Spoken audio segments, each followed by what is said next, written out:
Et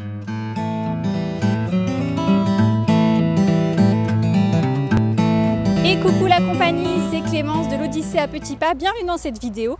On va parler aujourd'hui de parentalité positive et bienveillante. Bien sûr, allez-vous me dire, oui, mais cette fois-ci, on va parler de une ou deux petites choses qui me dérangent beaucoup dans ce courant d'éducation et j'aimerais partager cela avec toi. Si ce domaine peut t'intéresser, la parentalité positive et bienveillante, le développement de l'enfant, l'éveil du parent, autant que de l'enfant, sache que je fais du contenu 4 fois par semaine. Pour le recevoir, c'est gratuit. Passe t'inscrire sur www.l'odysseeapetitspas.com. Ceci étant dit, nous allons entrer dans le vif du sujet. Et j'aimerais, si tu as une minute à m'accorder, que tu me dises en commentaire ton avis sur ce que je vais partager. Je me trouve un endroit pour me poser, ça serait pas mal, et puis on en discute.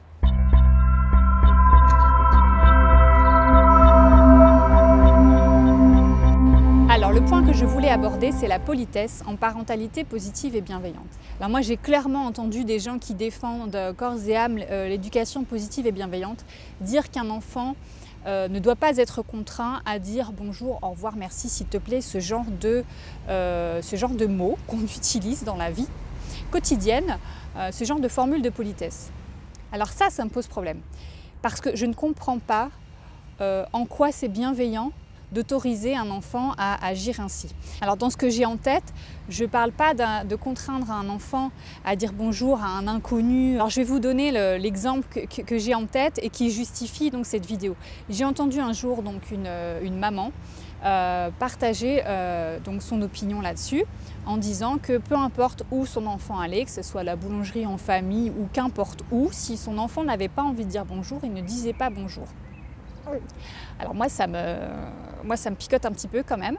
Je pense qu'il y a quand même un juste milieu entre cette façon de procéder qui est pour moi absolument pas bienveillante et qui est contraire à notre société. Enfin, à un moment donné, les enfants, on vit tous sur la même planète. On vit tous là dans une même culture, enfin prenons le cas de la France, on vit même tous dans une même culture et dans notre culture, ça se fait. Alors je comprends très bien et je partage cet avis qu'on n'a pas à contraindre un enfant à embrasser quelqu'un d'autre qu'un inconnu ou quelqu'un qu'on aurait rencontré que lui ne connaîtrait ni Ève ni d'Adam. En revanche, autoriser son enfant à ne pas dire bonjour à la boulangère sous couvert de l'éducation positive et bienveillante, moi ça me pose un gros problème parce qu'après il ne faut pas s'étonner qu'il y ait des gens qui contestent ou qui prennent cette éducation pour du laxisme parce que clairement moi effectivement ce genre d'attitude j'associe ça à du laxisme. À partir du moment où on a fait le choix de vivre en société, entouré de nos pères, qu'on n'est pas au fin fond de la forêt avec ses enfants à vivre dans un terrier, et ben, je suis désolée, on apprend à l'enfant à dire bonjour, y compris à la boulangère et y compris quand il n'a pas envie. De toute façon, on ne pourra pas contraindre un enfant à dire bonjour, mais en tout cas à lui enseigner que ça se fait. Et qu'il serait de bon ton qu'il le fasse aussi. Alors pour parler pratico-pratique, moi ce que je fais, par exemple quand on va à la boulangerie, on va rester sur cet exemple-là, j'aime pas ces phrases « qu'est-ce qu'on dit ?» Souvent les parents ou l'entourage, pour inciter l'enfant à dire le mot attendu, on dit à l'enfant « bah alors qu'est-ce qu'on dit? J'ai pas entendu, c'est quoi le mot magique ?» Bon tout ça, moi je suis pas fan. Donc ce que je fais, sans utiliser ce genre de formule et sans contraindre, si on rentre dans la boulangerie, moi évidemment, bon, je dis un franc bonjour et si j'entends rien derrière, si mes 3 petits poussins ne sont pas en train de le dire, je dis juste « ah bah tiens c'est bizarre, on est tous rentrés mais il n'y a que moi qui ai dit bonjour ». Et en général, bonjour, ils le disent et pareil en sortant si c'est nécessaire. Je pense quand même que c'est la moindre des choses et ça m'insupporte que ce genre d'attitude où on ne dit pas bonjour sous prétexte que l'enfant n'a pas envie et que c'est un comportement social qui n'est pas encore en capacité d'avoir, etc. Non mais attendez, à un moment donné, même à 3 ans, on peut dire bonjour, même si on n'en comprend pas le sens profond, c'est tout, c'est comme ça et ils comprendront plus tard. Donc ça, vraiment, ça m'embête. Après, le problème, c'est que les gens classent donc cette éducation dans une case qui n'est pas appropriée. Parce que ça, je trouve que c'est un exemple extrême d'éducation bienveillante qui n'a rien de bienveillant du tout. Donc je ne sais pas si vous partagez cet avis, je ne sais pas si vous autorisez, vous, vos enfants, à ne pas dire bonjour, merci, au revoir. Je ne sais pas comment vous procédez pour le leur apprendre, si vous souhaitez qu'ils l'apprennent. Partagez-moi ça en petit commentaire en dessous, ça fera plaisir de vous lire. Et puis il y a un deuxième point qui est un peu dans la même veine. Je constate parfois, mais pareil, hein, ce n'est que mon point de vue évidemment, qu'il y a des parents qui ont une sorte qui ont une capacité à laisser faire et à dire leurs enfants sous couvert de éducation positive et bienveillante.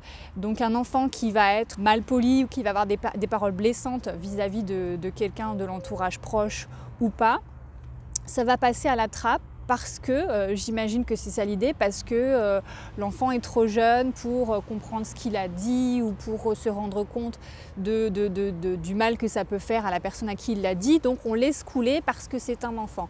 Et là, encore une fois, je ne suis pas d'accord. Un enfant de 3 ans, 4 ans, 5 ans, enfin je veux dire à partir du moment où il a l'usage du langage, il doit être repris, on doit lui dire lorsqu'il y a des dérapages, quoi. Donc un enfant qui a une parole blessante ou insultante, en effet, peut-être qu'il ne s'est pas rendu compte en le disant que c'était un mot qui ne s'utilisait pas pour telle situation, pour telle personne, mais c'est bien là notre rôle de parent, de lui enseigner et de lui dire, bah écoute, tu vois là, et c'est là où la bienveillance arrive. C'est-à-dire de ne pas se fâcher, de ne pas se gronder, parce qu'en effet, il ne s'est probablement pas rendu compte de ce que son mot impliquait, mais c'est de la bienveillance, c'est là que la bienveillance intervient, je veux dire, pour lui signifier que bah voilà, tu as dit ça, mais dans l'oreille d'un adulte, dans notre vie, ce mot-là, il est ou vulgaire, ou blessant, ou inapproprié, enfin voilà, qualifier le mot en fonction de celui qui a été choisi par l'enfant pour que il puisse grandir de ce qu'il vient de dire.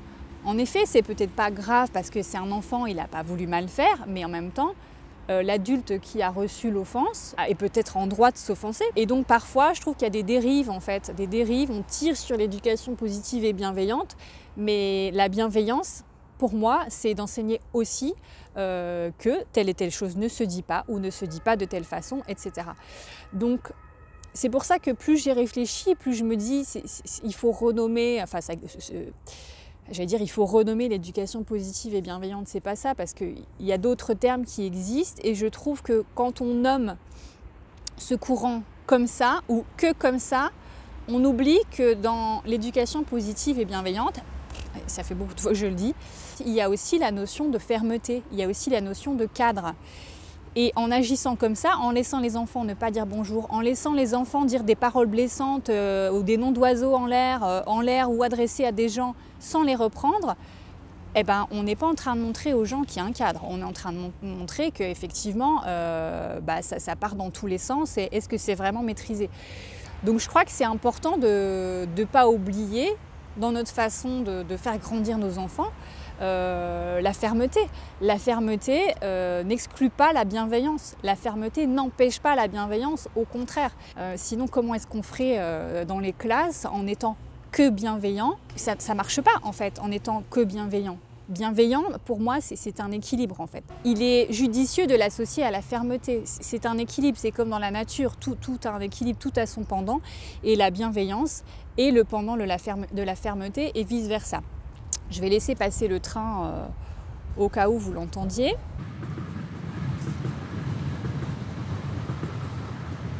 Donc voilà ce que je voulais partager avec vous sur ce que je considère moi comme une dérive de la parentalité positive et bienveillante. Excusez-moi, je l'ai dit à peu près 50 fois, mais c'est quand même le sujet.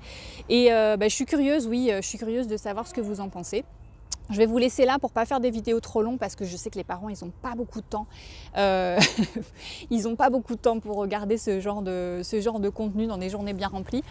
Je vous laisse là, je vous embrasse. Mettez-moi un petit pouce si ça vous a plu, si vous êtes allé jusqu'au bout, alors mettez-moi un petit pouce, ça fait plaisir. Et puis on se retrouve la semaine prochaine pour un prochain contenu. Prenez soin de vous. À très vite, ciao, bye.